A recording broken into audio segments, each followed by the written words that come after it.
ദുആ ചെയ്യുക. അള്ളാഹു നല്ല ഖൈറായ ജോലിയിൽ ഖൈറും ബർക്കത്തും അള്ളാഹു പ്രദാനം ചെയ്യുമാറാവട്ടെ.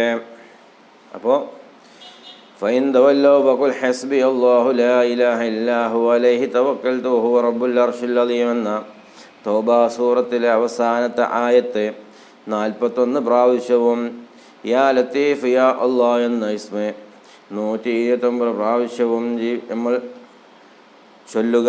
ആർക്കാണോ ജോലി കിട്ടേണ്ടത്, ജോലി കയറ്റം കിട്ടേണ്ടത്, ആർക്കാണോ ജോലിയിൽ ഖൈറും ബർക്കത്തും ആർക്കാണോ കിട്ടേണ്ടത് അവർ ഇത് ചൊല്ലുക. ഇൻഷാ അല്ലാഹ് അല്ലാഹു സുബ്ഹാനഹു തആല നമ്മുടെ ഹലാലായ ഉദ്ദേശങ്ങൾ മുറാദുകൾ അല്ലാഹു പൂർത്തീകരിച്ച് തരുമാറാവട്ടെ. ഇത് ജീവിതത്തിൽ പകർത്താൻ അല്ലാഹു നമുക്കെല്ലാവർക്കും തൗഫീഖ് ചെയ്യുമാറാവട്ടെ. ഇൻഷാ അല്ലാഹ്.